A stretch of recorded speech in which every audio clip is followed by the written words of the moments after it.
Masayang araw po, mga ka-PL. Akala ko, ako lang ang nakapansin nitong parabang pagiging hilaw at mababaw kung magpanukala ng batas itong House of Representative. Abay, hindi lang pala ako, mga ka-PL.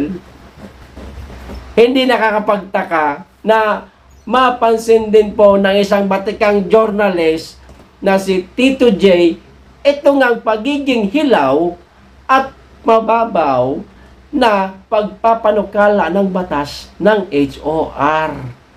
Malamang sa alamang, mga ka-PL, maging kayo, napansin po ninyo siguro ano? O ito po ang sabi ni Tito J, basahin ko ho. Pero bago tayo magsimula, makikisuyo muna sa mga kaibigan natin dyan na hindi pa po nakasubscribe. Baka naman po at pakiclick nyo na rin ang notification bell para updated po kayo sa lahat ng upload. At huwag nyo pong kalimutan, palike na rin po sa video. Maraming salamat po.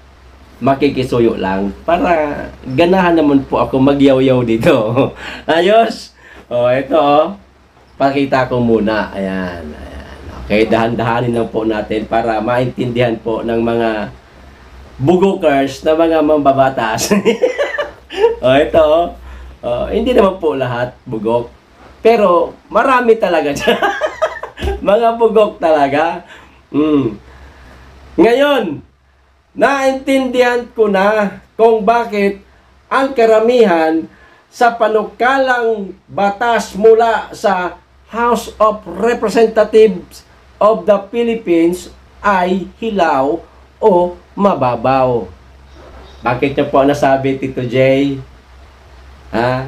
Ay, tuloy ko yung basa. Tignan nyo, yung conduct of committee hearings, mag-iimbita sila ng resource persons pero hindi naman nila pinagsasalita ng maayos. Ano pong nangyari? Kay Ka Eric at kay Dr. Loren Badoy kasama ng kanyang mga abogado na itong kanyang isang abogado panay na po ang angat ng kamay. Sir, gusto kong magsalita. Sir, may hawak akong USB. Bakit hindi po natin panoorin sa TV? Pero anong ginagawa ng mga nagmamagaling na mambabatas? Sinasapawan po ang boses niya. Hindi ho pinagsasalita. Na para sa akin, pambabastos na. Kaya nakapagsalita si Ka Eric ng kangaroo court umano itong House of Representatives, mga ka-PL, na ang ibig sabihin po ng kangaroo court, ayon po sa sinabi ni Ka Eric sa isang live interview ko po sa kanya, mas marami ang kabastusan sa paggalang. Yun nga, yung hindi pinapakinggan ang mga sinasabi nila. Ang walang ibang magaling kundi sila lang, itong mga taga HOR. Ayon po sa pagkakasabi ni Ka Eric. Ito pa. Gusto ng Congress people, sila lang ang may karapatan magsalita at sila lang ang tama all the time. Wow! Kayo na. Kayo na ang magaling. Kayo na ang gustong marinig lang ang mga sinasabi at kayo na rin ang buaya. Diba? Madalas at hindi wala silang sapat at tamang kaalaman sa issue ng kanilang binubusisi. Katulad na lang po nitong People's Initiative. Alam naman po siguro nilang bawal yon, mga ka-PL. Ang tsatsa, ang pag-amyenda ng isang saligang batas, hindi po ipinagbabawal yan. Ang People's Initiative, hindi rin po ipinagbabawal yan. Kung ipinaalam mo muna sa taong bayan kung alin sa mga batas ang aamyendahan. Hindi katulad ditong nangyayari ngayon. Nako, tinatago nila kung anong batas ang aamyendahan. Malay ba natin, pagising natin sa umaga, si Tamba, kinukurunahan na. Naloko na. Ito tuloy ko pa. Halimbawa na lang, sa industriya ng broadcast, gusto nilang palabasin na dalubhasa sila. Gayong wala ni isa sa kanila ang may karanasan at kasanayan sa nasabing industriya. Pahiyang-pahiya ho sila dito. Sa sinabi ni Tito J, batikan po itong journalist. Kaya ko nga ito hinahangaan eh. May tapang, may talino, at higit sa lahat, may sustansya pag nagsalita. Ito pa. I attempted to educate them. Maganda yan, Tito J. But they stopped me from doing so. Yan. Gusto pa nilang saklawin yung new media na hindi naman saklaw ng kanilang responsibilidad, obligasyon, at panuntunan. Kita nyo na kung gaano kabubugok yung mga yan. Di ba? Maging ang social media account ng SMNI, ng Kasama Laban ang Bayan, gustong ipa-take down. Mga loko-loko. Ha? Inyo ba ang mundo? Para lahat na lang. Gusto nyong busalan? Anak ng patola talaga, oo.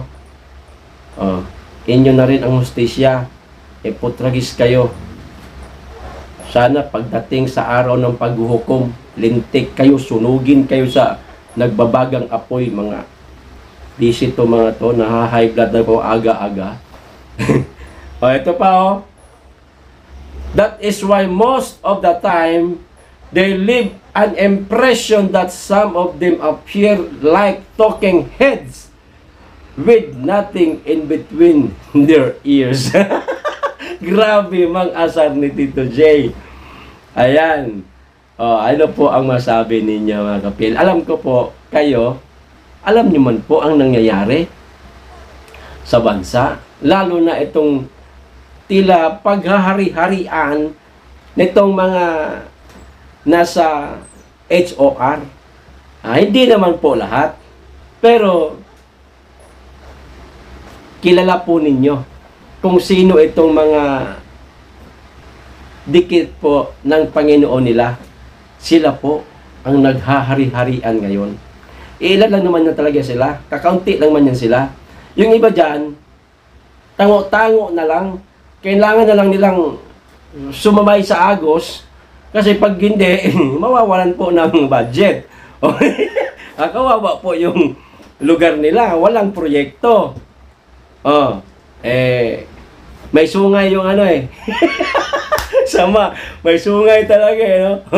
Halimbawa lang, may sungay yung pinuno. Sila, kahit walang sungay, maglalagay na lang rin ng artificial na sungay para pakisamahan lang yung, yung pinuno nila. Ganon yon. Pagka nawala na yan, siyempre, tanggalin nila yung pagiging demonyito o demonyita nila.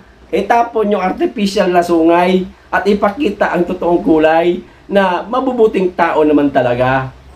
Kinakailangan lang sumabay sa agos. Alang-alang sa kanilang constituents. Ayan, napipilitan lang. Kawawa naman. Kaya dapat dito sa may sungay na ito, ihagis ito sa nagbabagang asupre. Kailan ba mangyari yan? Para matapos ng kawalang iyaan. Diba? Ayan. Kaya magmasid po tayo. Pagmasdan po natin sila. Nakasubaybay man lang po tayo sa kanila. Kung ano yung mga galawan nila. Tandaan po natin yung mga taong yan. Lalong-lalo na po kayo mga kababayan sa buong Pilipinas. Kung isa ang congressman ninyo na nakadikit dito sa may totoong sungay, wag na po ninyong iboto. Yan. Mabutit nangyari ho ito para malaman ninyo kung sino ang mga taong iiwasan ninyo pagdating ng halalan. Di ba? Magaling talaga si Allah, mga kapiel.